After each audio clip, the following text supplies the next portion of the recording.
মিয়ানমারে রোহিঙ্গাদের বিরুদ্ধে সব ধরনের সহিংসতা বন্ধে যৌথ পদক্ষেপ নেওয়ার আহ্বান জানিয়েছেন প্রধান উপদেষ্টা ডক্টর মোহাম্মদ ইউনূস। সোমবার কক্সবাজারে আন্তর্জাতিক সম্মেলনে তিনি বলেন, মিয়ানমার কর্তৃপক্ষ এবং আরাকান আর্মিকে রোহিঙ্গাদের নিরাপত্তা, জীবিকা ও মৌলিক অধিকার নিশ্চিত করতে হবে। সংকট সমাধানে ৭ দফা প্রস্তাব দেন অধ্যাপক ইউনূস। কক্সবাজার থেকে আরও জানাচ্ছেন মুজাহিরুল হক রুমেন, ছবি তুলেছেন খোরশেদ আলম। ২০১৭ সালের ২৫ জুলাই একসাথে অসংখ্য রোহিঙ্গা জনগোষ্ঠী মিয়ানমার ছেড়ে বাংলাদেশে আসা শুরু করে। তখন রোহিঙ্গাদের বিরুদ্ধে ভয়াবহ হত্যাযজ্ঞ শুরু হয় মিয়ানমারে। ওই সময় মাত্র কয়েক সপ্তাহে বাংলাদেশে প্রায় ৮ লাখ রোহিঙ্গা আশ্রয় নেয়। সেই হত্যাযজ্ঞ আজও থামেনি। বাংলাদেশের রোহিঙ্গাদের আশাও বন্ধ হয়নি। বর্তমানে যার সংখ্যা ১৩ লাখ ছাড়িয়েছে। অপরদিকে মাত্র ৫ লাখ রোহিঙ্গা আছে নিজ ভূমে। এই সম্মেলনে প্রধান উপদেষ্টা অধ্যাপক মোহাম্মদ ইউনূস একটি জাতিগোষ্ঠীর সর্বশেষ ব্যক্তিটির মৃত্যু পর্যন্ত অপেক্ষা না করে আন্তর্জাতিক সম্প্রদায়কে এগিয়ে আসার আহ্বান জানান।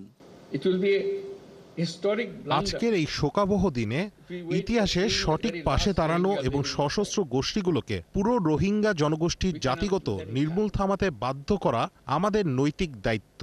শেষ রোহিঙ্গা মানুষটি রাখাইন ত্যাগ না করা পর্যন্ত অপেক্ষা করা হবে ইতিহাসের এক ভয়াবহ ভুল। এদিকে আন্তর্জাতিক সংস্থাগুলো বাংলাদেশে আশ্রয় নেয়া রোহিঙ্গাদের সহযোগিতার পরিমাণ অর্ধেকেরও বেশি কমিয়েছে।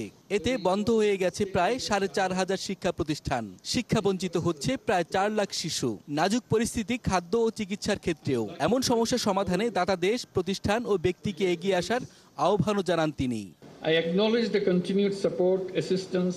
রোহিঙ্গাদের জন্য দাতা দেশসমূহ, জাতিসংঘ সংস্থা, আন্তর্জাতিক সংগঠন এবং বিশ্বের বিভিন্ন প্রান্তের বন্ধুদের সহানুভূতি ও অংশীদারিত্ব আমাদের কাছে অত্যন্ত মূল্যবান এবং তাদের স্বদেশ প্রত্যাবর্তন না হওয়া পর্যন্ত তা অত্যন্ত প্রয়োজনীয়।